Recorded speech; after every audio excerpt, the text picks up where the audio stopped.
Vamos começar aqui com a principal palestra da noite, com o Sérgio Moro. Eu vou começar fazendo umas perguntas e aí depois fica à vontade para discorrer sobre os temas que quiser. E no final a gente abre para pergunta como de costume. Acho que para começar com pautas até menos polêmicas, como o senhor até pouco tempo era candidato a presidente, agora o senhor que sabe o que vai fazer nessas eleições, acho que a pauta econômica aqui para o nosso evento é muito importante, independentemente da candidatura que o senhor venha a fazer.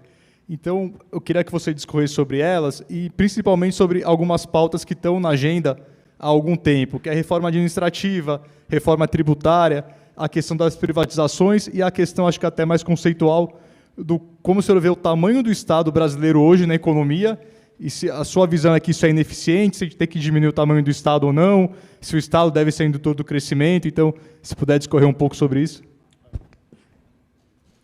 Bem, boa noite a todos. Quero aqui dizer primeiro o grande prazer, muito obrigado pelo convite aqui da GCB. Prazer falar com você, Gustavo, e depois a gente pode também, se quiser, abrir para plateia, pergunta. Acho que dá para fazer algo bem descontraído. Olha, a grande vantagem do Brasil é que é um país de um enorme potencial, né? Essa extensão territorial, essas riquezas. Então, por mais que a gente tenha dificuldades políticas, muitas vezes, de fazer as reformas que são necessárias para o Brasil ter um crescimento maior, mais significativo, mais correspondente à qualidade dele de um país emergente. A gente deveria estar crescendo a taxas muito maiores. Então, essa é a grande vantagem do Brasil. Tá? Eu estava circulando pelo país, ainda estou, né, circulando pelo país, e você vê que tem todo um Brasil aí que dá certo.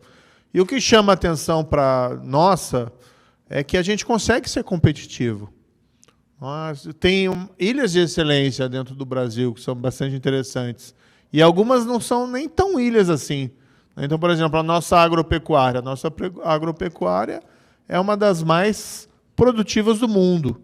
E a gente é favorecido por quê? Porque a gente tem a extensão territorial, nós temos as condições climáticas favoráveis, né? Poucos países têm condições de ter mais de uma safra, né? No mesmo ano. E, do outro lado, nós tivemos no passado, e ainda temos, embora já foi melhor no passado, um investimento em tecnologia, em pesquisa, que deixou nossa economia, nossa agropecuária competitiva. Do outro lado, você encontra até indústria, né? Tem indústrias em determinados setores que se mostram competitivas, inclusive conseguem se inserir internacionalmente. O grande problema aqui é um pouco mais de escala. Então, você vê, por exemplo, a WEG lá em Santa Catarina. A gente esteve recentemente lá visitando no Rio Grande do Sul a Randon, né, a Marco Polo, que são empresas que têm uma forte presença, inclusive, aí internacional. Do outro lado, você tem, né, hoje, eu sempre falo Brasil, olha, o Brasil hoje tem um bilhete premiado na frente dele, porque a gente tem essa agropecuária pujante, o Brasil vai ter um crescimento de uma demanda por alimento, o mundo vai ter um crescimento de demanda por alimentos nos próximos anos, pelo crescimento da população e, igualmente, pela inclusão que o crescimento econômico provoca em alguns países, especialmente aí, vai ser o caso da Índia. E, do outro lado, a gente tem a maior floresta tropical do mundo, né? Que, para nós, a gente devia ver ela, principalmente, como um grande ativo. A gente esteve recentemente fazendo uma visita lá na Alemanha e encontramos lideranças, né, do parlamento, lideranças da sociedade civil, e o que me chamou a atenção, quase praticamente todos eles falavam: a Amazônia é o pulmão do mundo, a Amazônia é o pulmão do mundo. Se é ou não é o pulmão do mundo é uma questão aberta aí à ciência. Muita gente diz que, na verdade, essa afirmação de que é o pulmão do mundo não tem base científica. Mas, ainda assim, ela ser qualificada como o pulmão do mundo dá ao Brasil um poder que a gente está usando errado, né? A gente hoje é tratado como uma espécie de vilão ambiental lá fora, o que é ruim, porque afugenta investimentos, Mas se a gente conseguisse inverter essa chave, a gente ia ser um país que ia ser um dos maiores produtores de alimentos do mundo, e, do outro lado, a gente ia ter o pulmão do mundo, né, com potencial enorme para a gente poder fazer esse Brasil crescer. E o terceiro elemento que eu acho essencial destacar é que hoje, né, o mundo tem essa grande preocupação da transição energética para economias de baixa emissão de carbono. E o Brasil tem um imenso potencial nessa área. Também, mais uma vez, por condições climáticas favoráveis, né, principalmente a energia solar, a energia hidrelétrica, a energia eólica, especialmente nesses dois últimos casos, solar e eólica, considerando lá a região Nordeste, mas também dá para se falar aqui do centro e mesmo aqui do Sudeste em determinados aspectos. E a gente tem o biocombustível, né, a nossa produção principalmente de etanol, e a fronteira nova que talvez apareça por aí, que pode ser uma energia que se torne competitiva, muito competitiva, que é o hidrogênio verde, que o pessoal está falando bastante. Então, o Brasil tem um imenso potencial, né? Nós poderíamos estar muito melhor do que nós estamos, mas quando a gente olha, o que a gente está falhando principalmente? Na política, né? E aí, desculpa essa longa introdução que chega na sua pergunta. Todo mundo fala que tem que fazer reforma tributária, unificar lá os tributos sobre consumo, ICMS, IPI, PIS, COFINS, essa barafunda tributária.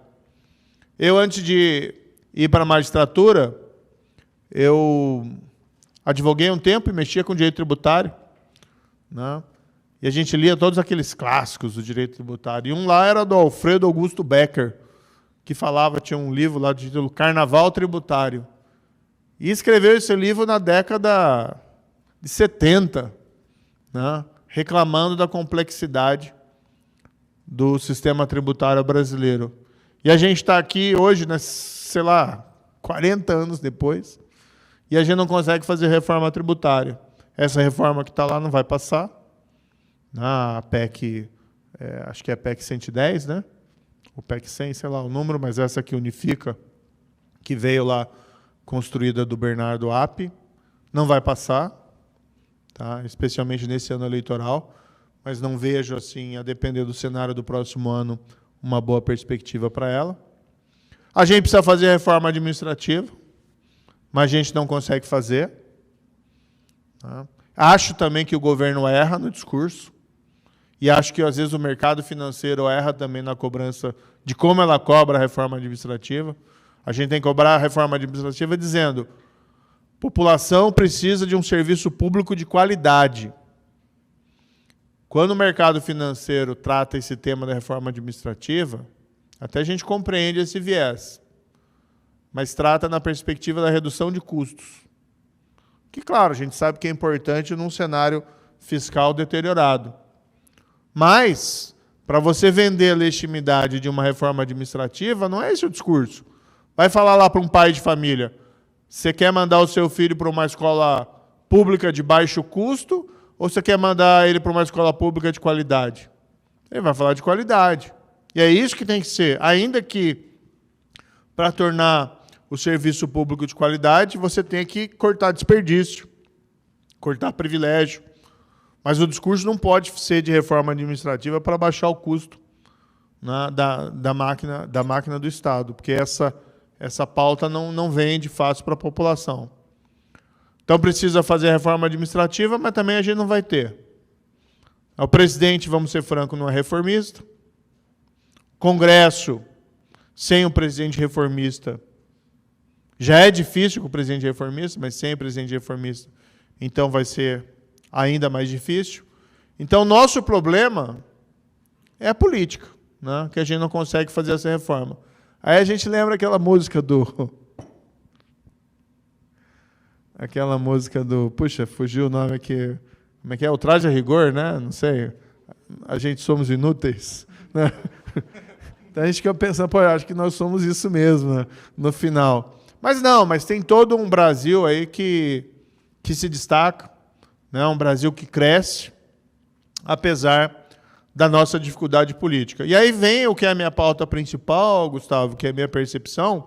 Por que a gente não consegue fazer as reformas que a gente sabe que é necessário? Pode ter ali dissenso em relação a alguns temas, mas por que a gente não consegue estabelecer prioridades claras e resolver essas questões? E não é só no macro, não, né? Nessas macro-reformas. A gente estava conversando esses dias com o pessoal da área da educação das consequências da pandemia, né? São 2 anos que as escolas públicas ficaram fechadas ou funcionando parcamente.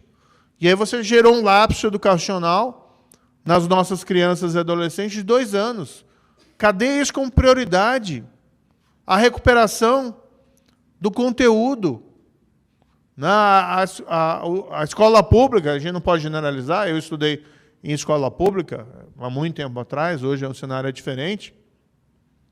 Tem escola pública de qualidade, né?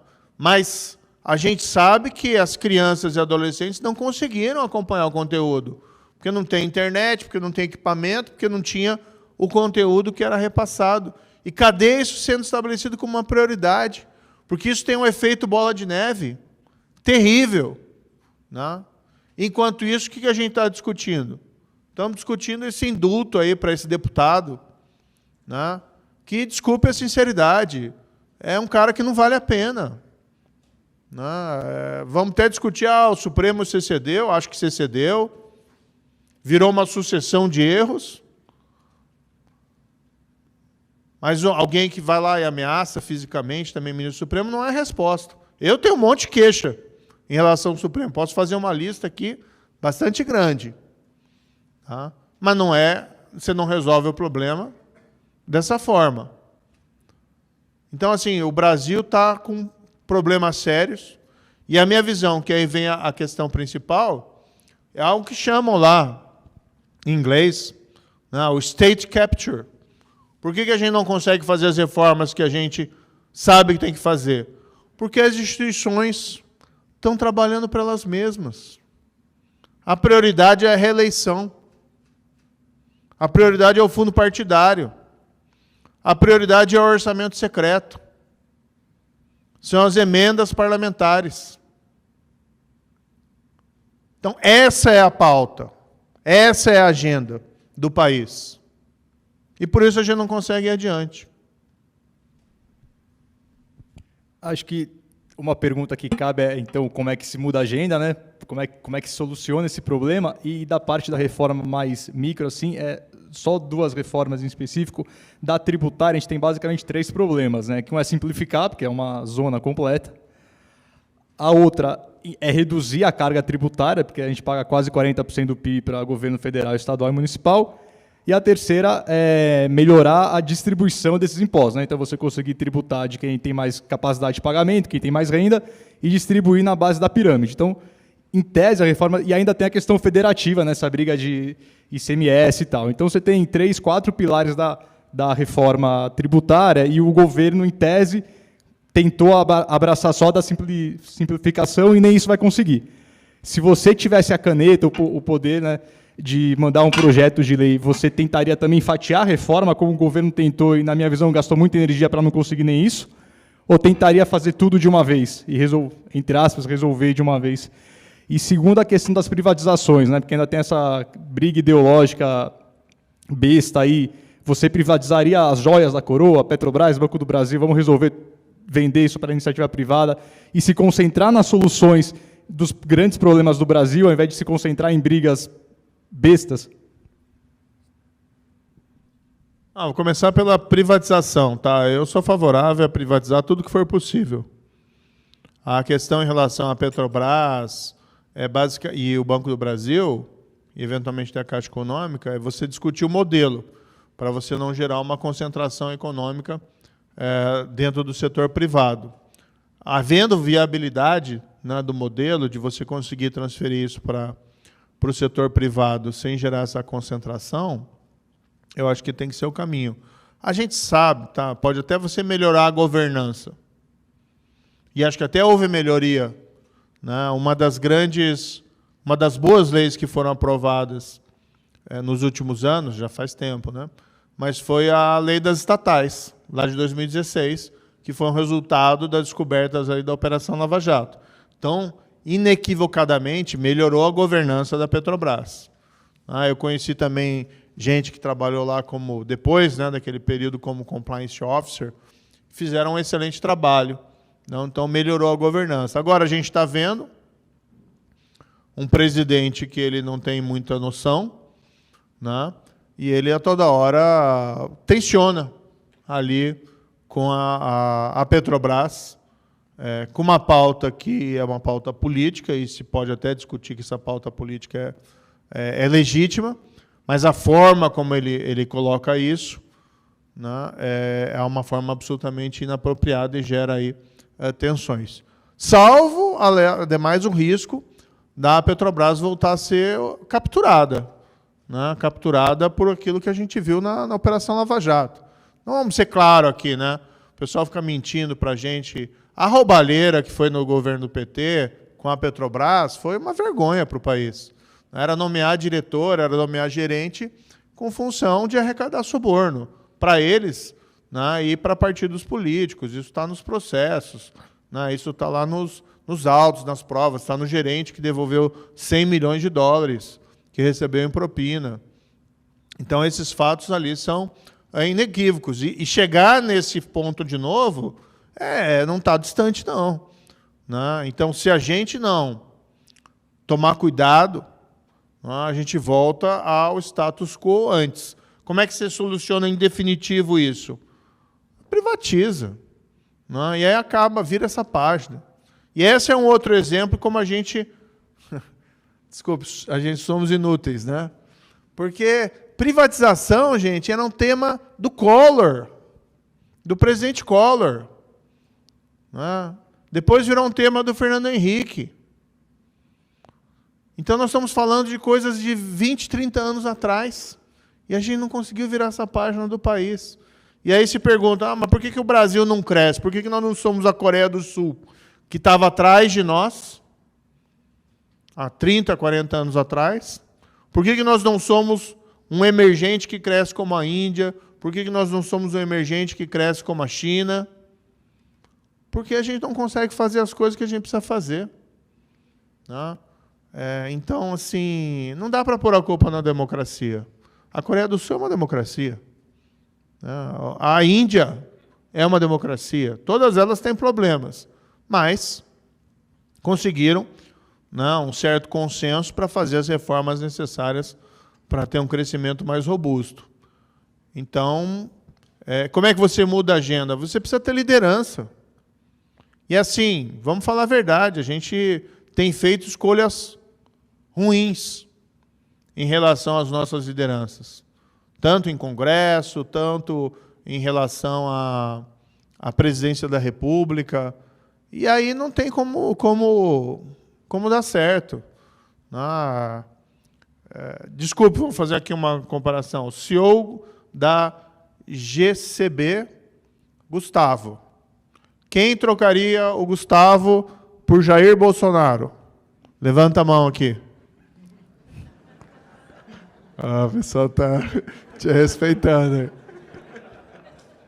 Sabe que às vezes o pessoal chega para mim e reclama assim, poxa, tive um dia ruim no meu trabalho, meu chefe é uma pessoa muito difícil. Eu olho isso e fico pensando, meu amigo, te contar uma história aqui, viu? Mas para vocês não dizerem que eu estou sendo... Pode contar, viu? Pode contar. Poxa, o pior é que tem até vídeo da história. Mas para vocês não falarem que eu estou fazendo campanha para um ou para outro, dá para fazer o comparativo também. Quem que troca aqui o Gustavo pelo Lula? É questão de honra, hein? Pode levantar a mão, pessoal, que ele disse que não vai demitir ninguém hoje, viu? Então, assim, claro que a democracia nos força muitas vezes a algumas escolhas ruins, mas nós temos feito muitas escolhas ruins, e aí o resultado é que nós realmente não conseguimos fazer aquelas reformas necessárias para o Brasil crescer. Tem uma série de economistas que dizem que o potencial de crescimento máximo do Brasil anual é de 2%. No presente momento. 2% é uma taxa de crescimento que a gente não teve esse ano, que a gente também não teve nos últimos 10 anos. Né? Nós estamos... e não adianta falar também, mas na época do Lula cresceu 7%. Sim, mas depois teve a grande recessão que comeu todo aquele avanço, né? Aquele crescimento, porque era um crescimento que não se mostrou sustentável àquele modelo. Então, nós realmente temos cometido graves equívocos, né, na condução da nossa política econômica. Como você muda, você precisa ter liderança reformista. Né? Presidente reformista é um primeiro passo. Porque às vezes a gente ouve também, mas o presidente não consegue fazer por causa do Congresso. Mas será que o problema realmente é o Congresso? Claro que o Congresso também não é fácil. E também não vamos dizer que tudo é ruim. Teve reformas, a gente estava até conversando, micro-reformas que foram positivas, a lei do saneamento, as micro-reformas lá do Banco Central, o próprio PIX. Não é? Isso são medidas positivas. Mas longe da gente poder caracterizar a liderança como reformista, porque mudanças pontuais positivas se tem tudo que é governo. Né? Então, no próprio governo do Lula, teve lá uma nova lei de falências que era melhor do que a anterior. Então, sempre tem alguma coisa. Agora, o que a gente precisa ter é sair daquele cenário, e eu acho que esse é o ponto principal, da mediocridade. Então, aí, fazendo um paralelo aqui até entre as coisas que você falou, a gente pode votar num presidente reformista e num Congresso reformista. Mas eu vejo que a gente tem o perigo de aprovar, o presidente propõe um projeto de lei, o Congresso aprova, e aí um de 11 ministros do STF fala, não, tem uma frase aqui na página 3.500 da Constituição que eu acho que não pode fazer, dá uma canetada e acaba com a reforma. Então, estou mais fazendo essa brincadeira para... Qual a sua opinião hoje sobre esse ativismo político que há no Supremo e o excesso, na minha visão, de decisões monocráticas que acabam com a figura do colegiado e acabam minando a credibilidade da instituição, né? Porque eles podem até se defender e fazer inquérito de ofício e sempre vão ter uns malucos que, ok, merecem ter as punições porque tem formas e formas de agir. Mas que eles têm a credibilidade minada ano a ano com a sociedade é um fato. Como é que você vê a atuação dele e como é que resolve de uma forma civilizada, visto que eles não são eleitos? Essa é uma questão bem relevante. Tem um juiz que era da Suprema Corte norte-americana, que é o Robert Jackson. Lá eles chamam de Justice, né? O juiz de primeira instância, das instâncias ordinárias, é o Judge, e o juiz da Suprema Corte é o Justice. Né? Mais ou menos equivalente nosso aqui é o ministro, só que um sentido diferente. E o Robert Jackson foi um Justice da Suprema Corte norte-americana, da primeira metade do século passado. Ficou mais conhecido até porque ele acabou concordando em atuar como promotor no Tribunal de Nuremberg, na Alemanha. Tem até um telefilme bem interessante sobre a história dele. Mas ele tem uma frase para mim que é muito lapidar, falando sobre a Suprema Corte norte-americana, quando ele era o integrante. Então ele dizia o seguinte, olha, nós estamos sempre certos porque nós damos a última palavra. Mas nós não damos a última palavra porque estamos sempre certos. Então, precisa, né, ter uma postura de maior autorrestrição judicial, especialmente em temas que são mais apropriados para outros fóruns de decisão. Dá um exemplo também da própria Suprema Corte norte-americana. A Suprema Corte norte-americana, no início do século XX, ela acabou incorporando uma interpretação da Constituição norte-americana que era baseada no liberalismo econômico, mas um liberalismo, bem liberalismo mesmo, no sentido de que qualquer lei de intervenção no domínio econômico acabava sendo nulificada pela Suprema Corte Norte-Americana. O puro laissez-faire mesmo.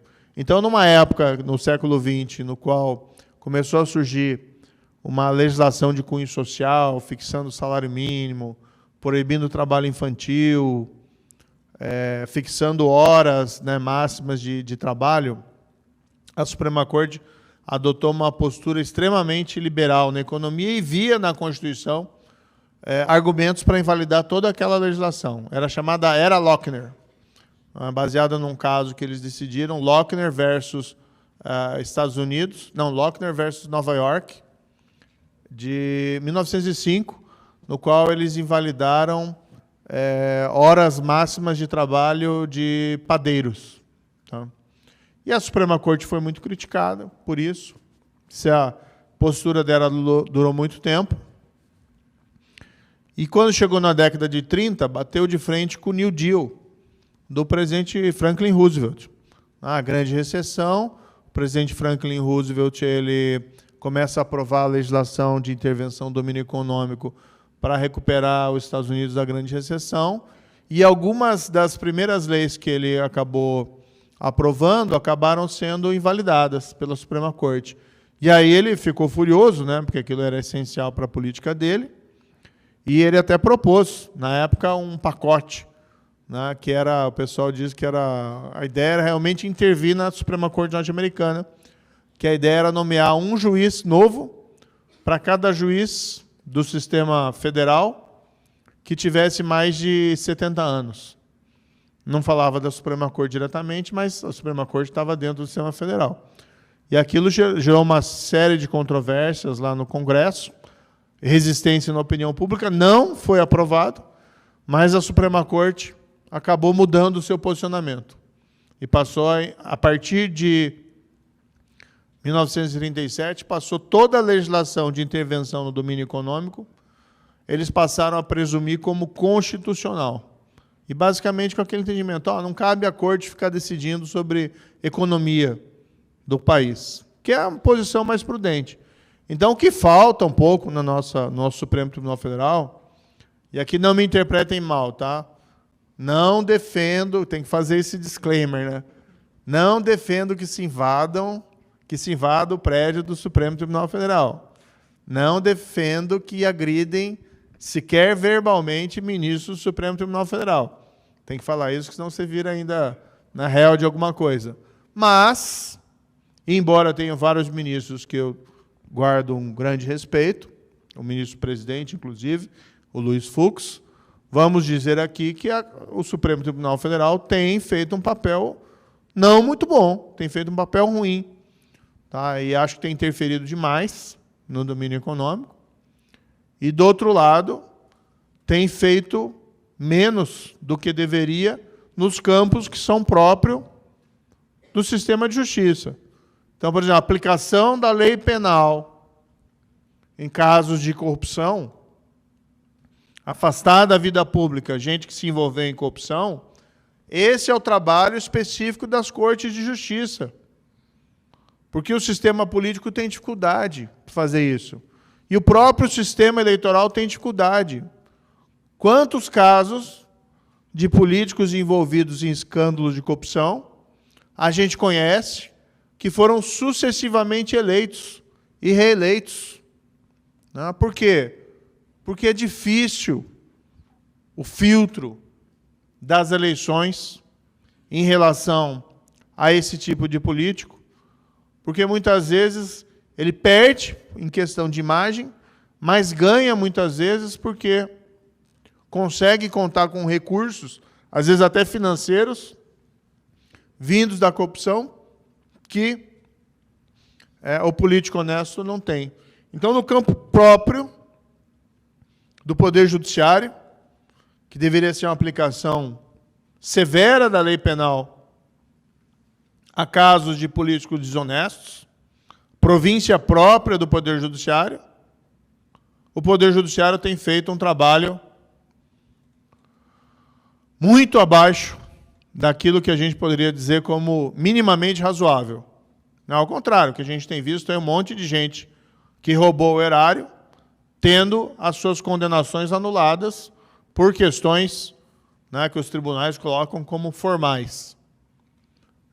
E, do outro lado, na área que talvez o tribunal tivesse que ter um pouco mais de deferência em relação às decisões dos demais poderes, ele tem interferido em demasia. Como você muda isso? Esse é o grande desafio, né? Começa por nomeação de juízes que tenham um perfil de autorrestrição nessas matérias.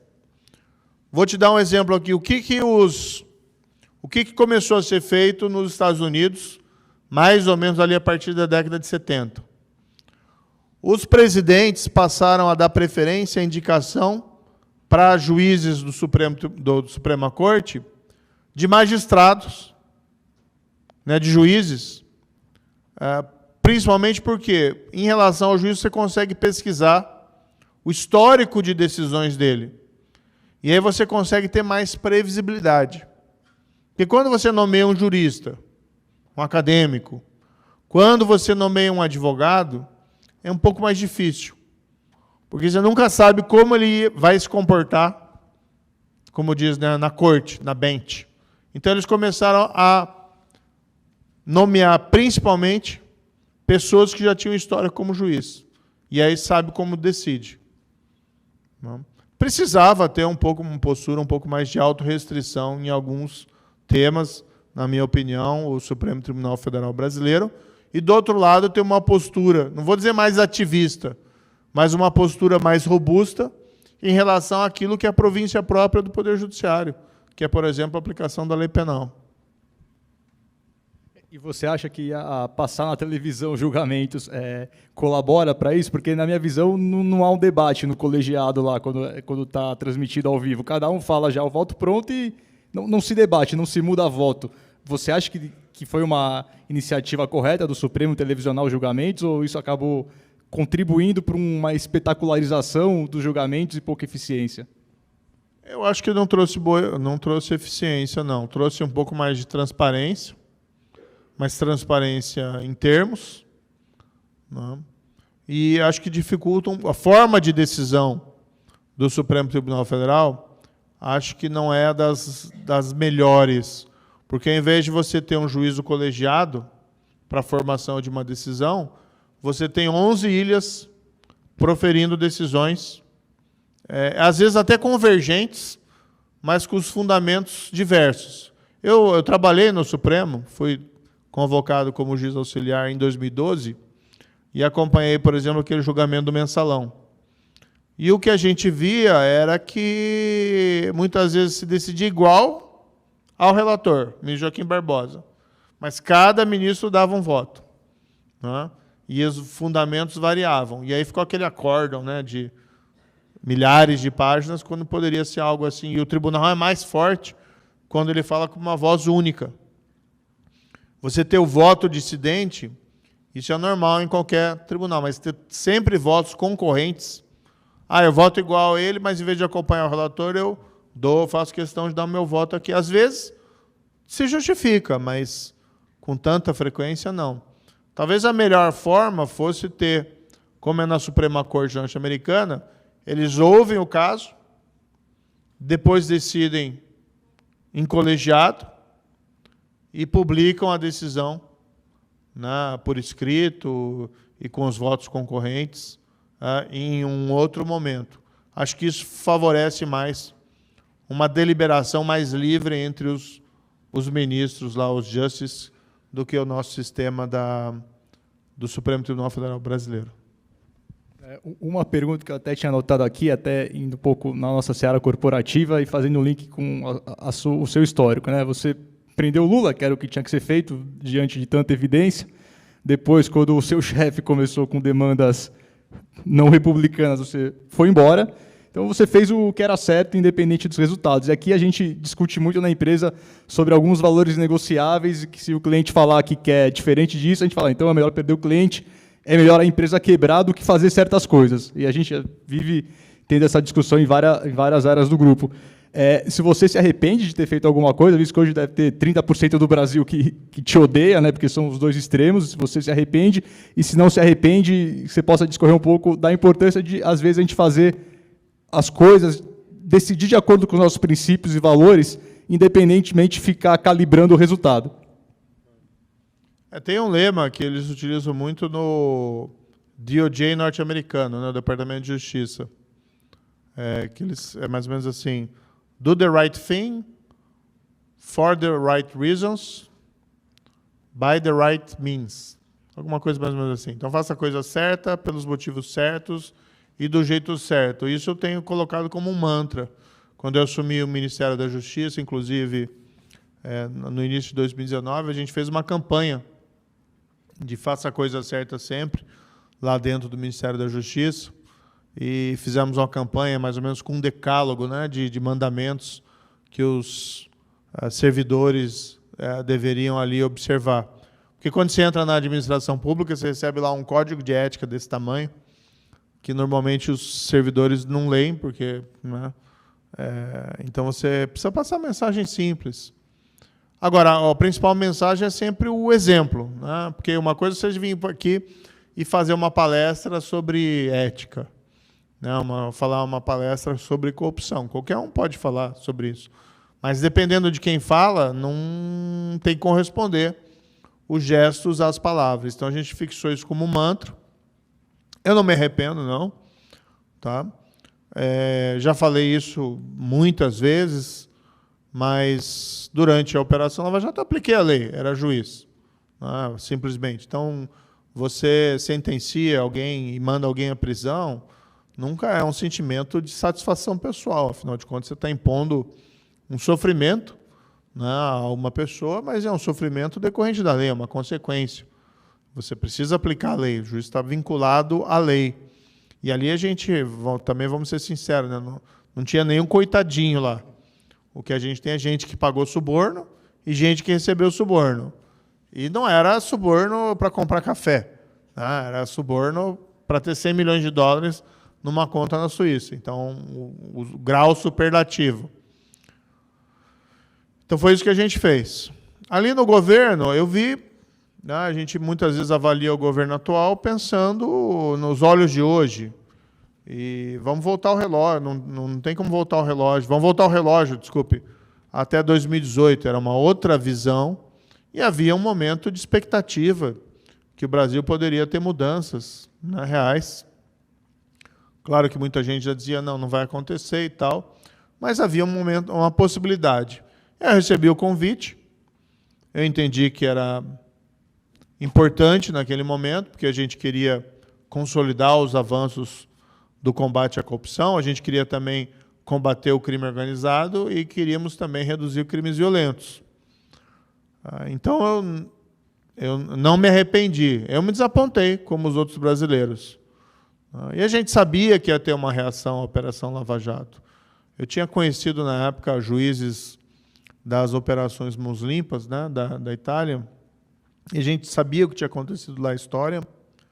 A gente sabia que quando a operação saísse dos holofotes e o tema da agenda pública fosse alterado, que ia haver uma reação política, como de fato houve, e eu vi aquele movimento como uma forma de preservação, de tentar preservar ali aquele trabalho. Teria funcionado, na minha opinião, ou funcionado melhor, se tivesse tido o apoio do presidente da República, mas, infelizmente, não era essa a agenda dele. Mas, ainda assim, a gente conseguiu fazer uma série de coisas, principalmente na área de segurança pública. E vamos colocar um dado aqui, que não são dados jogados ao léu. Em 2019, a gente teve uma queda de assassinatos no país de 22% em relação a 2018. Nunca havia tido uma queda tão expressiva dos indicadores de criminalidade na história do Brasil. Em termos numéricos, 10 mil brasileiros a menos foram assassinados em 2019 em relação a 2018. Uma série de causas. A queda de indicador de criminalidade não é matemática, então você não consegue fazer uma causa e consequência assim tão tranquila, mas eu tenho certeza que uma série de políticas públicas que a gente adotou, e ainda ações simbólicas, porque o combate ao crime tem muito também de simbolismo, contribuíram para essa queda expressiva. Para ficar com um exemplo aqui em São Paulo apenas, a transferência das lideranças do PCC, dos presídios estaduais aqui de São Paulo, para o presídio federal de segurança máxima. Assim, mas isso foi tão importante assim? Foi tão importante assim.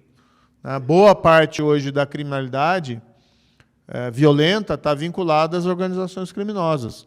Quando elas crescem, quando elas se empoderam, normalmente você tem um incremento também da violência associada a elas em disputas com outras gangues ou em disputas com o cidadão comum, por exemplo, em relação aí a consumidores de substâncias ilegais. E qual que era a avaliação que nós tínhamos? Bem, aquele pessoal cometeu aqueles atentados terroristas em 2006 em São Paulo, porque não queriam ser transferidos para presídios federais, e depois de fazer tudo aquilo, conseguiram o que queriam, não foram transferidos. Olha, se eu sou um criminoso comum, eu vou olhar essa organização e pensar assim, poxa, o Estado não tem coragem de mexer, é essa organização que eu quero fazer parte, é desse clube que eu quero fazer parte. E o PCC, que era um problema de São Paulo, virou um problema nacional, né? Uma organização extremamente poderosa. Então, quando a gente assumiu lá o Ministério da Justiça, uma das primeiras coisas que a gente fez foi a gente vai fazer essa transferência. Até porque tinha plano de resgate aqui em São Paulo, tinha plano de ameaça à promotora, à juíza aqui de execução. E a gente fez com o novo governo de São Paulo, fez, de fato, uma operação quase de guerra, né, extremamente planejada, para não ter vazamento, para não ter chance de resgate. A gente fez a operação Abafa no país inteiro para não ter salvo geral em relação ao país inteiro, porque era um receio que tinha na época. E a gente mudou as regras de visitação dos presídios federais para impedir que a partir do ingresso deles tivesse comunicação com o mundo exterior que não fosse monitorada. E fizemos a transferência. Diziam que não podiam fazer, fizemos a transferência. Não teve um salve geral.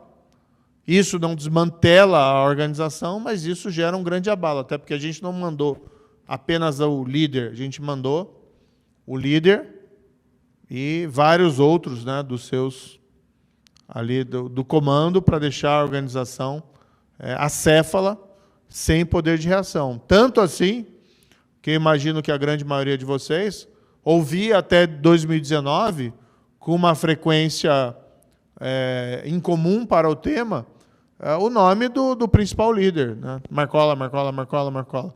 Depois de 2019, que a transferência sumiu da imprensa, porque a gente fez ali um game over na forma da lei em relação a essas lideranças. Essa foi a causa da queda de assassinatos? Não, mas é um ato simbólico que tem um impacto no mundo do crime, porque você dá uma sinalização, olha, tem governo. Tem governo que não tem receio de encarar os desafios necessários. Além disso, a gente criou lá a Força de Intervenção Penitenciária Federal, que realizou intervenção em vários presídios. A gente interviu na crise de segurança no Ceará, seja lá em 2019, depois em 2020, em decorrência também da greve dos policiais. A gente retomou a Rede Nacional de Perfis Genéticos, que é um instrumento importante para a elucidação de vários crimes. A gente aumentou o efetivo da Polícia Federal, da Polícia Rodoviária Federal. Ou seja, uma série de coisas que a gente fez que teve, a meu ver, impacto ali na segurança pública.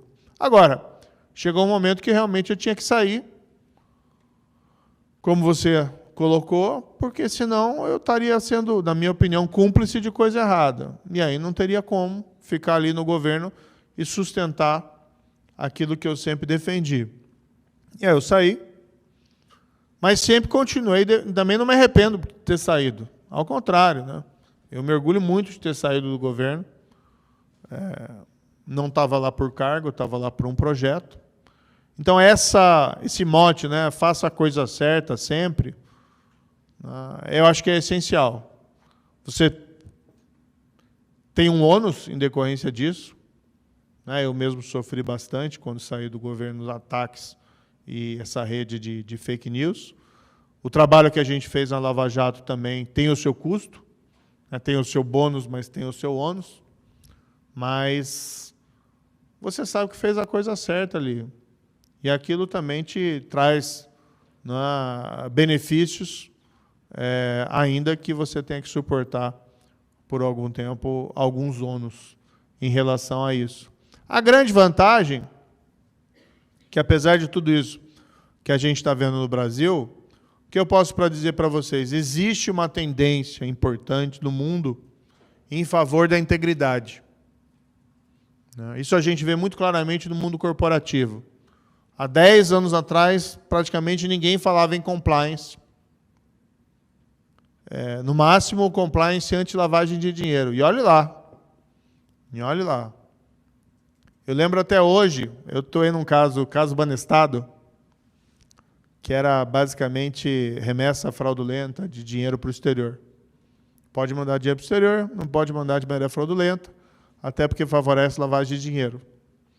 E eu lembro que uma das provas que caíram nas nossas mãos foi um parecer jurídico de um dos bancos envolvidos, né, que era o Banco Banestado, depois foi privatizado, e na qual a questão jurídica discutida era o seguinte: o banco sabe que essas contas estão todas em nome de laranjas, de pessoas interpostas.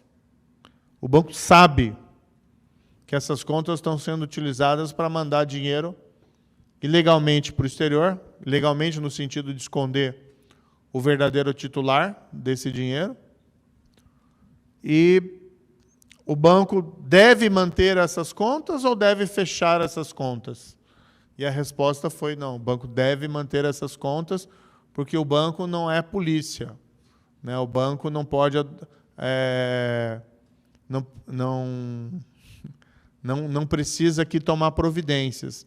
Veja, isso foi ali na década de 90, num tempo que a discussão sobre lavagem de dinheiro ainda aqui no Brasil, ela, pelo menos do ponto de vista legal, era nova, mas do ponto de vista bancário, se a gente for pensar nas regras bancárias lá de Basileia e todo o movimento internacional contra a lavagem de dinheiro, já era, não vou dizer velha, mas ela já era muito presente, né?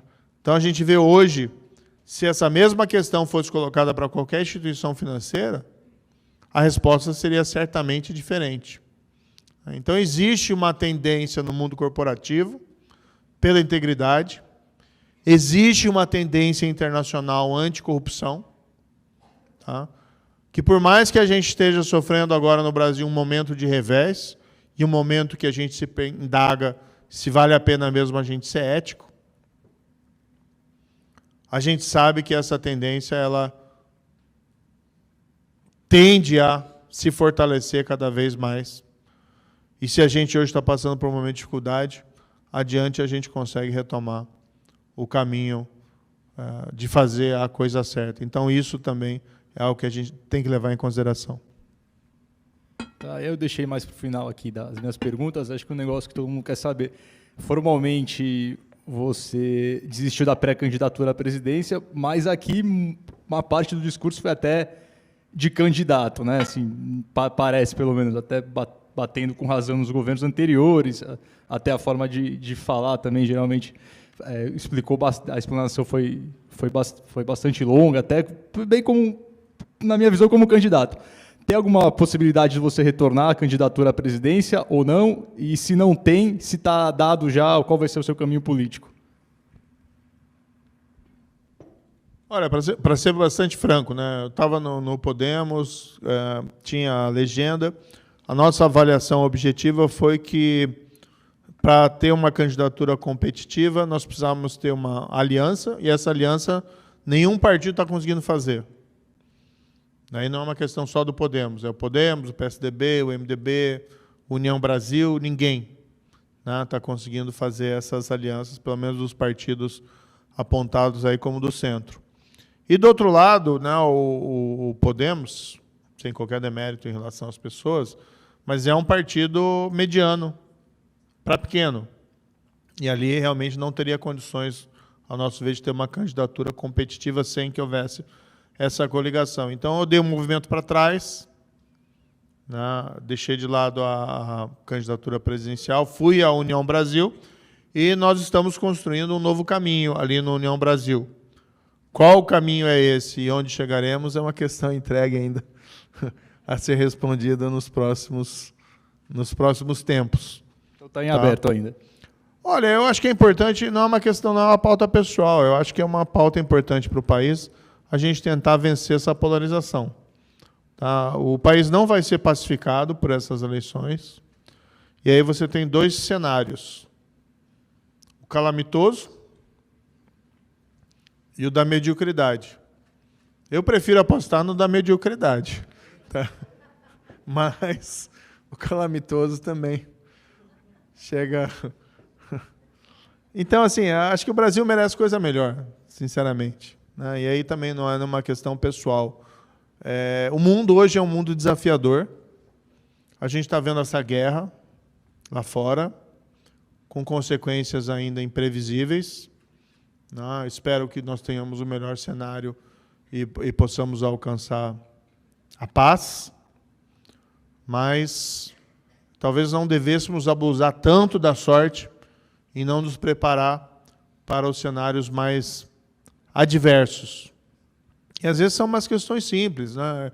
É impressionante que você vê nenhum desses dois candidatos extremistas com condição de dizer que a guerra é errada, que a Rússia está errada, e dar uma mensagem de solidariedade ao povo da Ucrânia. Não estou dizendo que o Brasil tem que entrar na onda das sanções, não acho que é isso. Tá? A guerra é europeia, então ninguém vai entrar em guerra por conta disso. Mas será que essa nossa incapacidade também não reflete hoje uma ausência ética, uma ausência de valores que repercute também, inclusive, no que está acontecendo aqui dentro? Não é? Será que a gente se perdeu nesse caminho? E como é que a gente vai voltar a ser um grande país se a gente não recuperar esse caminho da ética, se a gente não recuperar esse caminho da integridade, se a gente normalizar o errado? Porque economia, né, crescimento econômico, a gente sabe hoje em dia que está muito vinculado à questão da qualidade das nossas instituições. Né? Como é que você vai ter um país que dá certo, que a gente não consegue diferenciar o certo ou o errado? Né? E a gente sabe isso como uma noção comum, né, de senso comum. Chega lá na tua empresa, né, isso vale para a GCB ou para qualquer outra empresa, e chega lá para os seus funcionários, a partir de hoje está decretado aqui dentro da empresa que vocês têm que cuidar, os funcionários, os seus gerentes, dos seus próprios interesses. Então, é o código de ética, tem empresas que têm código de ética, né? Mas, tendo ou não tendo, a partir de hoje está revogado. Façam aí o que vocês quiserem. Cuidem das suas próprias vidas. Né? Se for roubar a empresa aqui, não se preocupe, porque não vai acontecer nada. Não vai dar certo. Não tem como dar certo. Se não dá certo na tua empresa, como é que vai dar certo no país? E é isso que a gente está vendo. Né? Infelizmente, hoje, o Brasil, a principal crise que ele sofre é a crise ética.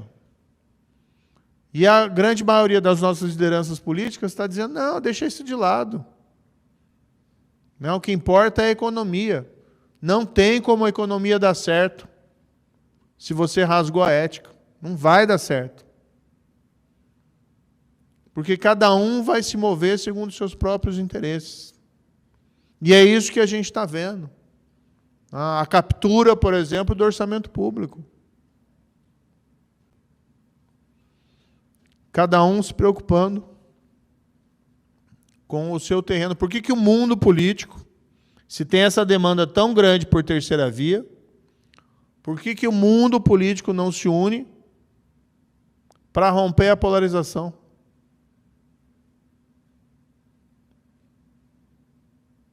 Essa é uma pergunta que tem que ser feita. Aí, de repente, culpa lá a mim, culpa o Dória, culpa Simone Tebet, culpa não sei quem. Talvez com razão, mas vamos olhar o cenário um pouco mais geral. E eu fiz, vou dizer aqui, né, não querendo contar vantagem, acho que nem é uma vantagem ser contado, mas todo mundo reclamava, ninguém quer abrir mão, ninguém quer abrir mão. Tá, então, eu dou um passo atrás. Vamos ver o que acontece. Para a gente tentar construir alguma coisa. Eu dei um passo atrás. E cadê, né, essa construção em relação aos outros candidatos? Então, assim, infelizmente, né, esse cenário da polarização está aí. A gente precisa quebrar essa polarização para dar um caminho para o país. Espero que a gente consiga. E a gente está trabalhando para isso, com esse objetivo. A grande vantagem, como eu disse no começo da palestra, que o país é muito grande, né? O país é muito forte.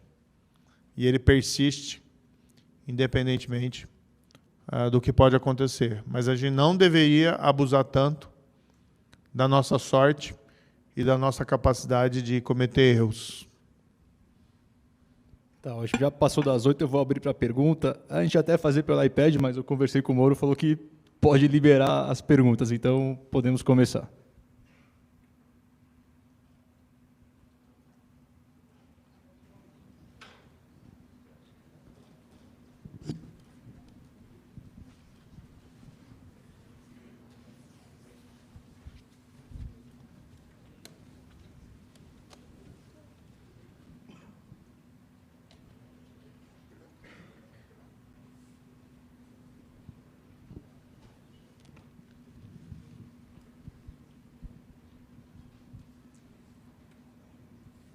Quem vai antes aqui? Posso perguntar? Começa aí. Primeiramente, Gustavo, parabéns aí pelo evento, muito bacana, discussão Obrigado. De alto nível.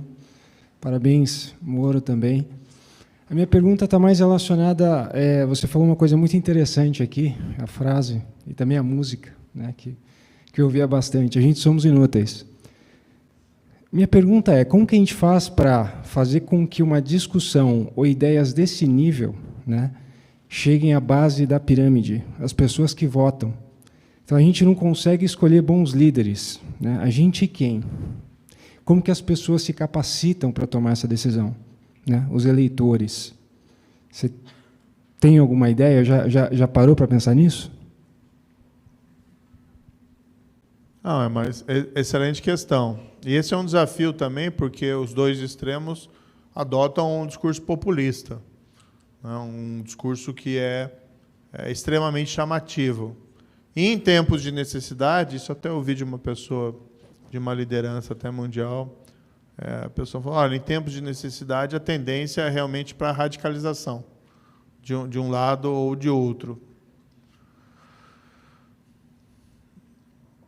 Nós temos que tentar traduzir, né, em linguagem mais simples essas questões. O que se a gente sente um pouco no Brasil hoje, que tem uma certa desilusão, né, um certo desapontamento, e por isso muitas pessoas estão conformadas aí com esse quadro da polarização.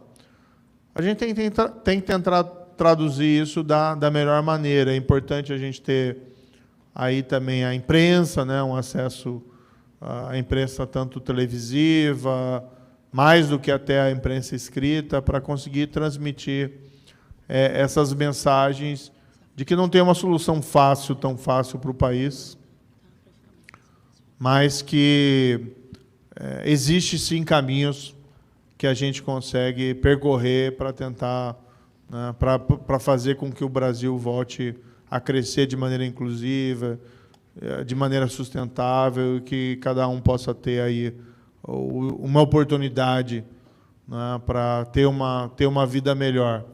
Mas, realmente, isso não é uma coisa tão simples, né, a transmissão desse discurso. O que a gente até via, né, nas próprias pesquisas, até antes da minha saída, que a gente tinha uma penetração maior nas classes A e B do que nas classes C e D. O que também a gente tem que analisar, é uma falha da gente também, em ter essa dificuldade, muitas vezes, de ter essa comunicação mais singela.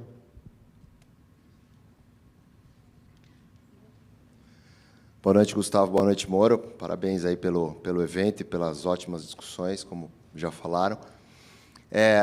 Eu vinha refletindo sobre a pergunta que eu gostaria de fazer e, assim, eu tenho uma certa concordância com o que foi discutido até agora, de que não pode ser a eleição entre o indesejável e o inaceitável, né? Então, a minha pergunta ia ser bastante nesse sentido, e aí, numa das últimas falas do Moro, ele colocou uma afirmação, que aí foi o gancho maior até para a minha pergunta, né? Quando o senhor colocou que existe uma demanda pela terceira via, né? E essa é a minha demanda do ponto de vista pessoal. Mas essa demanda ela não deveria estar refletida nas próprias pesquisas, né? Então, a gente vê uma polarização com uma porcentagem muito alta. Então, a minha dúvida, e eu gostaria de seus comentários, de fato, essa demanda existe? E qual é a grande dificuldade de fazer essa demanda colocar a menos de... Desculpa, essa demanda decolar a menos de 6 meses da eleição? Obrigado. A demanda é uma pergunta bastante pertinente. A demanda existe. O grande ponto é saber se a demanda é suficiente, né, para romper a polarização, ou se o quadro é esse mesmo. A população brasileira quer a polarização e quer escolher entre um e outro. Talvez a demanda seja uma demanda mais focalizada, grande, né? Porque, veja, se você for somar os percentuais da terceira via, ainda é uma parte expressiva da população, mas talvez não o suficiente para romper essa polarização. E aqui você tem também, muitas vezes, uma lógica de uma eleição que você tem um governo que vai ser avaliado, e quem se coloca melhor como oposição a esse governo, né, como o oposto. O que favorece acaba favorecendo uma polarização. E você tem uma radicalização do discurso de ambas as partes, né, aquela política como coisa do amigo e inimigo, né, uma coisa um pouco de tribo, que é ruim para o país, que acaba favorecendo um radicalismo e dificultando um espaço ali para o centro. Porque tratar a política como coisa de amigo e inimigo, acho que é um grande erro. Desde o momento que eu me entrei, né, nesse jogo da política, eu coloquei muito claramente, olha, isso eu não vou fazer. Se o preço não ganhar a eleição, mas eu acho que a gente não pode ficar tratando as pessoas como sendo o nosso inimigo, porque o inimigo é alguém normalmente que você destrói, né? Você busca destruir. E isso acaba não te trazendo uma vitória real. Assim como eu acho, né? Porque a gente vai ter vamos pensar assim, cogitar que a polarização permaneça. Espero que não. Espero que a gente consiga romper. Mas se a polarização permanecer, o vencedor ganha e pacifica o país? Ou não? Acho que não, né? Então, pode ser uma vitória de pirro, né? Vai gerar instabilidade e vamos ver o que acontece. Mas acho, e aí é o ponto positivo, que qualquer um deles, a tendência é mais para a mediocridade do que para a calamidade, né? Porque o Brasil, como eu disse, é muito forte e a grande maioria das pessoas não é radical, como os apoiadores mais fanáticos de um e desses outros extremos. E isso acaba servindo como um amortecimento, né, a essa radicalização. Então, eu acho que a tendência maior, se permanecer a polarização, espero que não permaneça, nós temos esse quadro de mediocridade. Não consegue nem avançar muito, nem retroceder muito. Vai alguém perguntar? Sou eu já? Perdão. Boa noite. Bom, primeiro de tudo, Gustavo, obrigado pelo convite. Moro, acho que o nível da discussão ele é muito importante, né? E acho que esse espaço para nós também, não só como investidor, mas olhando de forma geral, né, o caminho que a gente está levando. E a palavra que foi muito colocada, e está até ali, né, eu estava até pensando, que é integridade, né? O próprio Gustavo falou sobre a questão de STF, né, e essa talvez imparcialidade em algumas decisões, e você deu esse exemplo que em 10 anos a gente conseguiu isso dentro do segmento privado através de compliance, por exemplo. Quais seriam projetos ou talvez sugestões no âmbito político-econômico ali que você veria possível para resgatar, ou não sei se resgatar, né, mas talvez impor essa integridade que a gente não vê do outro lado? Não, tem a parte, claro, eleitoral, tem a parte da cobrança da sociedade e da cidadania, mas eu acho que pelo menos o setor privado e o mundo corporativo podem caminhar e dar os seus passos, independentemente da deterioração que a gente está vendo no setor público. Então, o que a gente vê, né, isso até tem pesquisas, estatísticas, o crescimento que houve do compliance no Brasil, anti-suborno, durante a Operação Lava Jato, foi enorme. Até o número de empresas que passaram a adotá-lo e que antes não o adotavam. Ou empresas que passaram a investir para ter programas de compliance mais efetivos. E hoje você tem esse movimento, por exemplo, o movimento ISG, né, que, embora quando a gente discute hoje a nível mundial, o foco principal venha a ser na parte ambiental, principalmente por conta do cenário da mudança climática e, de certa maneira, na diversidade, mas também dentro do movimento ISG, você tem lá no core da governança, você tem o programa anti-suborno.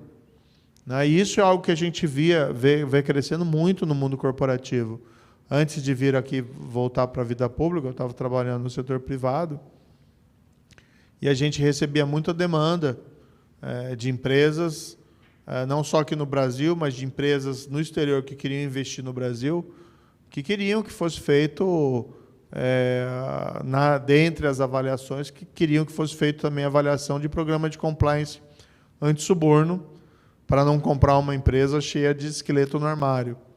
Então, isso passa a ser parte, né, e o movimento ISG, eu acho que ele tem um ponto importante, porque não é apenas defender que a empresa tenha política social, mas é defender que a empresa possa ter o seu valor de mercado mensurado, também com base em indicadores da sua performance em relação aos objetivos ISG. Então, isso é algo crescente, que independe da circunstância específica aqui do Brasil.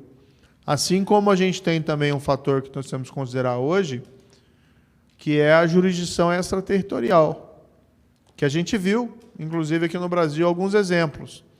Claro que isso ainda é limitado bastante às grandes empresas, mas é algo relevante. Então, por exemplo, antes mesmo da Lava Jato, a Embraer, que se envolveu em caso de suborno transnacional, teve que fazer um acordo com a SEC, norte-americana. Na Lava Jato, a Odebrecht, a Braskem, a própria Petrobras, né, além das consequências aqui internas, também tiveram que se ver com a SEC e com o DOJ norte-americano, além das autoridades suíças e, no caso específico da Odebrecht, em relação à jurisdição de vários outros países ali fora. Então, o nosso mundo hoje não é tão simples que a gente pode estar preocupado, que a gente pode limitar as nossas preocupações às consequências havidas unicamente perante as jurisdições nacionais. O mundo hoje está um pouquinho mais complicado. Eu lembro, em 2021, eu vi uma notícia bem interessante, divulgada nesses sites mais especializados. Não, foi divulgado pelo DOJ norte-americano e depois nesses sites especializados. A história era a seguinte: um gerente de um banco austríaco preso no Reino Unido por um pedido de extradição dos Estados Unidos, porque esse gerente ele tinha sido gerente de uma agência do banco austríaco numa ilha do Caribe e, em contas por ele administradas, passou o dinheiro que veio de uma empresa brasileira que tinha conta nos Estados Unidos e passou no Caribe para pagar suborno por uma autoridade pública brasileira.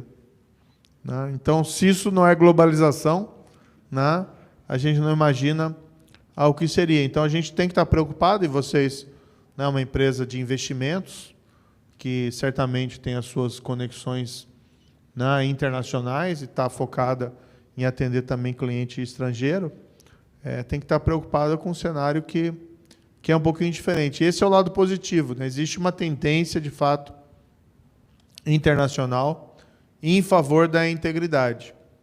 E, para você ser íntegro, na verdade,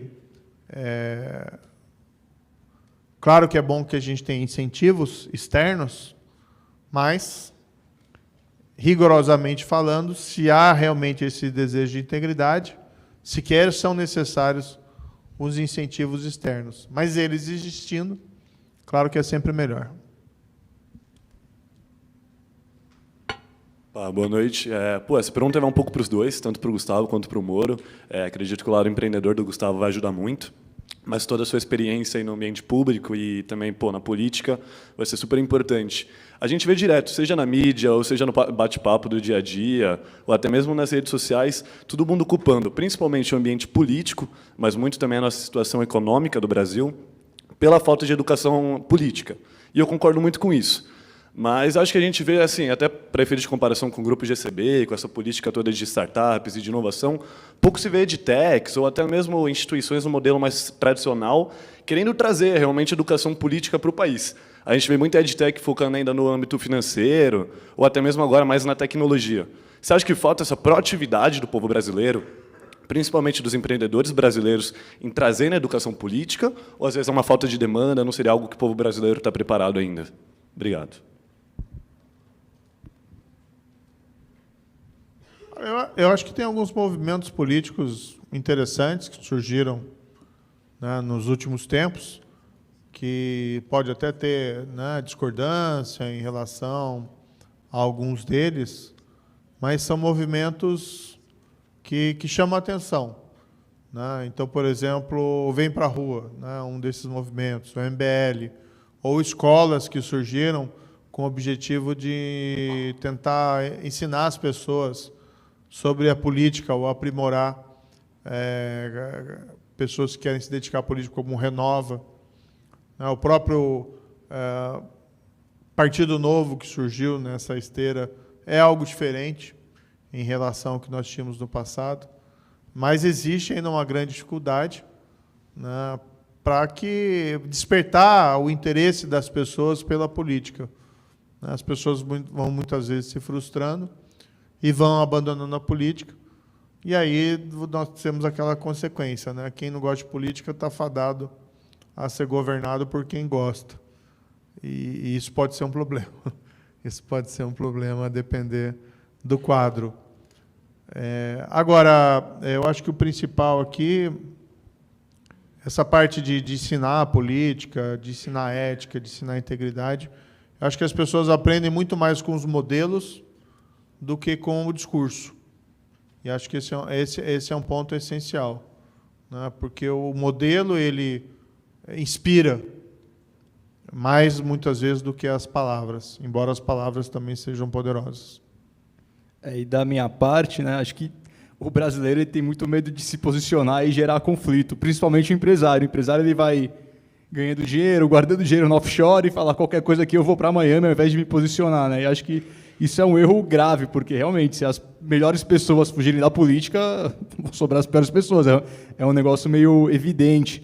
E acho que é um medo que a gente não devia ter. Até que quando eu convidei o Moro, algumas pessoas falaram, mas tem investidor que não gosta do Moro. Eu falei, pô, tô cagando, eu gosto, vou chamar. Na empresa dele, eles chamam quem eles quiserem, né? Eu acho que a gente tem que aprender a se posicionar com educação, senão não tem debate, né? Ninguém fala o que pensa e vai lá e cada um vota escondido. Pô, o negócio, na minha cabeça, sem o menor sentido. Acho que as pessoas têm que, de forma civilizada, se posicionar e ter um debate de ideias construtivo, né? Acho que o empresário deveria se posicionar um pouco mais, senão ele fica à mercê da política econômica que o próximo maluco for eleito, né? Então, eu acho que dos empresários se posicionar seria algo importante. Até me permito aqui uma reflexão, né? No Brasil ainda se tem muito autoritarismo. E autoritarismo em diversos níveis, inclusive desse tipo de você ficar com medo de retaliação. Mas a partir do momento que você cede ao medo, você vai se tornando um escravo, né? E se você trabalha com essa ideia de se eu fizer isso, eu vou ser retaliado, se eu fizer isso, eu vou sofrer as consequências, e com isso você aceitar se calar, você aceitar se recolher, você aceitar simplesmente não se manifestar, aí você está contribuindo para realmente o país ir na direção errada. Então, eu acho, por exemplo, que nesse ano, em particular, até a gente entende, né, o setor privado não quer se envolver em política partidária, mas é um ano que talvez crucial para o país. Crucial de todo não é, porque, como eu disse, o país sempre persiste, né? Mas talvez fosse aquele momento que as pessoas tivessem que sair da sua zona de conforto. O que eu mais ouvi, Gustavo, e aqui vou usar uma metáfora, é assim, puxa, o país precisa de uma terceira via. Vai lá, né? Entendeu? Os tapinhas na costa, assim, vai lá, né? A gente está precisando aí de alternativa, né? Então, peraí, né? É esse o apoio, né? O tapinha nas costas? Não, eu não posso me envolver porque aí realmente fica difícil. A gente até entende que num cenário de extremos, de polarização, as pessoas às vezes não querem se incomodar. E às vezes até nas coisas mais simples, até em rede social. Tem o pessoal lá que eu já ouvi assim, eu gosto de você e tal, mas eu não quero ficar me manifestando lá porque aí vem os bolsonaristas ou petistas e vem fomentar todo aquele ódio em cima de mim e tal. Se a gente aceitar se calar, se a gente aceitar baixar a cabeça, aí a gente não consegue mesmo sair do lugar. Então a gente tem que se manifestar, né? Tem que sair da zona de conforto, tem que pensar que é necessário assumir certos riscos para conseguir fazer alguma coisa, para mudar esse país de fato, né? Foi o que a gente fez, inclusive, lá na Operação Lava Jato. Diziam lá, não é possível fazer isso, aqui nunca esse pessoal vai para prisão, um país que você rouba e não tem consequências. E a gente foi lá e fez, né? Estamos sofrendo os reveses agora, mas as consequências, muitas das consequências foram lá atrás. O pessoal foi preso, ficou preso, cumpriu pena. O dinheiro que foi recuperado, né, foi recuperado, a Petrobras conseguiu recuperar 6 bilhões de reais, né, que entrou nos cofres dela. A previsão de recuperação é muito mais. Mas 6 bilhões de reais é um escândalo de corrupção que não deixa inveja para quase todos os outros do mundo, né, que é muito dinheiro. Então, assim, tem coisas que é possível fazer mesmo, mas não se muda o país se não se assumir certos riscos. Tem que ter essa, né, a gente tem que ter essa coragem, esse desejo de mudança, porque senão a gente vai ficar no mesmo lugar. Boa tarde. O Moro, lá no início da Lava Jato, Lá no início da Lava Jato, foi comentado, e você comentou aqui hoje, sobre a Operação Mãos Limpas, que teve lá na Itália. E a gente teve algumas diferenças e muitas semelhanças, né? Acho que uma boa diferença é que lá o juiz, o Falcone, foi vítima de um atentado. E aqui o nosso juiz sobreviveu. Porém, entre as semelhanças, a gente teve o fato de que, um pouco adiante das condenações na Itália, os políticos fizeram, e estão fazendo aqui no Brasil, os reveses, né? Alteraram a legislação lá de tal forma que ficou um pouco mais difícil lá, e aqui estão fazendo, para colocar de novo um político na cadeia por corrupção. Quando vocês começaram lá, vocês previram que isso poderia acontecer? Essa autoproteção que eles estão fazendo hoje, de aumentar o quórum para caçar um deputado. Vocês chegaram a pensar nisso? Não, sim. Até a minha ida para o governo, em parte, foi reflexo dessa compreensão de que haveria uma reação política e, dentro do governo, eu teria posicionado para tentar impedir essa mudança de uma maneira mais robusta do que ainda como juiz. Mas, como eu disse, a meu ver, teria dado certo se a gente tivesse tido maior suporte do presidente da República. Talvez não, talvez mesmo assim, porque isso veio dos 3 poderes, né? Veio de leis que foram aprovadas pelo Congresso, que dificultaram, como a nova lei de abuso de autoridade, como algumas inserções que fizeram no meu pacote de lei lá, o projeto anticrime, que tem coisas boas, mas sofreu algumas adulterações. E veio do próprio Supremo Tribunal Federal, ou pelo menos de parte do Supremo Tribunal Federal. E se o problema é não entrar em personalismos, né, algumas decisões, por exemplo, revisão daquela possibilidade de execução da condenação em segunda instância, né, que não tem relação com um personagem específico, mas com muitos. Então, esses reveses eram previsíveis, mas também você não tem muita alternativa, né? Você é um juiz, você tem que aplicar a lei. Os casos chegam nas tuas mãos. O que você vai fazer? Vai aplicar a lei. Então, não tem como você fazer esse juízo, não vou aplicar aqui, não vou fazer isso, porque vai ter a reação, né? Até porque a reação, ela pode ser até provável, mas não necessariamente inevitável. O que faltou aqui, na minha opinião, foi uma reação positiva do mundo político. Podia ter vindo. A gente pode pegar um exemplo lá dos Estados Unidos. Quando teve o Watergate, o escândalo lá do Nixon, aprovaram o FCPA, Foreign Corrupt Practice Act, em 1977, que foi um avanço no combate à corrupção transnacional. Quando teve os escândalos corporativos da década de 2000, como o caso Enron, eles aprovaram leis mais rigorosas para coibir fraudes corporativas, como a Sarbanes-Oxley. Quando teve, 2008, o escândalo dos derivativos, eles aprovaram, em 2010, regras mais rigorosas para coibir novamente fraudes corporativas, como foi a lei Dodd-Frank, né, criando lá um programa robusto que eles chamam de whistleblowers, né, dos informantes do bem. Então, assim, essa é a reação correta. Como foi aqui no Brasil, em 2006, a nova lei das estatais, melhorando a governança das estatais. O que a gente está vendo agora é uma anomalia, né, esses reveses. E eu espero que o pêndulo volte, por outro lado, o mais cedo possível.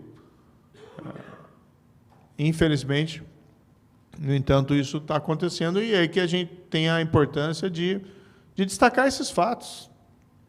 Eu achava surpreendente, né, que entre os pré-candidatos à presidência da República, eu era o único que estava falando sobre isso. Né? É o único que estava falando sobre, olha, a gente tem que voltar a combater a corrupção. A gente tem que voltar a aprovar a execução em segunda instância. A gente tem que acabar com o foro privilegiado. Né? Cadê os outros candidatos falando isso? Né? Mesmo os demais candidatos ali da terceira via. Né? Porque os extremos, ouvir o Lula falar em combater corrupção é uma contradição. E o Bolsonaro, né, com todo o respeito, né, dizer que acabou a corrupção, se vangloriar que acabou com a Lava Jato. Isso aí, quem acreditar nisso, pelo amor de Deus, né? Aí tem que acreditar em Coelho da Páscoa também. Porque acabou a corrupção no país. Então, não tem nem governo federal, nem estadual, nem municipal. Agora nós somos como Singapura. Né? E a gente sabe que não é isso. Que a gente sabe hoje que tem uma dificuldade para os fatos serem investigados, para os fatos serem apurados e as pessoas responsabilizadas. Né? Mas não ouvi também de ninguém mais da terceira via, né, dos candidatos lá dos outros partidos. Como é que não fala nisso? Tudo bem, eu até aceito alguma crítica, assim, de me falar, mas essa não é a pauta mais importante do momento. Concordo. Né? As pessoas estão com dificuldades, o tema é emprego, o tema é até fome em determinados aspectos, mas você não pode reservar um pouquinho para falar sobre combate à corrupção? Ou vira tabu falar sobre esse tema? Por isso que você tem que falar. Não, você tem que chegar e falar e dizer e tal, etc. Nem que você seja uma voz pregando no deserto. Mas vozes pregando no deserto prevalecem, muitas vezes prevalecem no tempo. A gente já estendeu bastante o horário, então no máximo mais 2 perguntas e finaliza, tá? Boa noite. É um prazer lhe conhecê-lo. Eu estava vendo... Ah, tá. Tudo bem. Que a União Brasil, você foi para lá porque você seria o nosso candidato à presidência. Mas, de repente, eles estão divulgando o tempo todo que será o Luciano. Luciano não tem chance alguma, minha opinião. Mas por que o que houve no meio do caminho? Olha, eu mudei de partido, né, e, na verdade, dentro de um novo partido, você tem que construir uma solução política. Eu não posso chegar num novo partido e dizer que eu sou o dono da bola, né, e simplesmente me colocar numa posição como se eu fosse o dono do partido. Então, nós estamos buscando ali uma construção para ver se a gente consegue a melhor saída política. Tá? Então, vamos ver como as coisas... Não necessariamente. Não necessariamente. Não, o candidato do União Brasil é o Luciano Bivar, né? E a ideia é construir uma solução. O que eu posso te assegurar é o seguinte, ali onde eu estava não ia dar certo, na minha avaliação, né, objetiva. Então, o caminho a ser percorrido é um caminho mais longo, mas eu estou ali para ajudar o partido e para ajudar o país para a gente conseguir buscar uma solução. Não.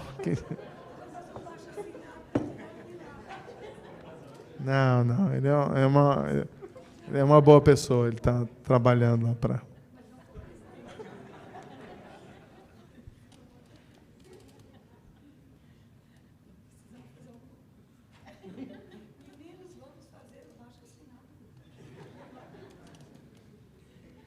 Não, ele também quer romper a polarização. Tá? O discurso dele é muito sólido em relação a isso, a necessidade de romper a polarização. Até ele hoje fez uma frase pública, né, que um é contra a liberdade das pessoas, o outro é contra a liberdade econômica. Eu acho que os dois são meio contra as duas liberdades, mas tudo bem. Mas ele tem o firme desejo também de romper essa polarização. Vamos ver os desdobramentos dos fatos.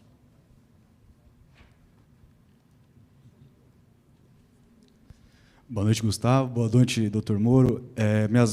Tem 2 questões, elas são bem diretas. Primeira, por que é tão difícil articular no meio político uma alternativa de terceira via?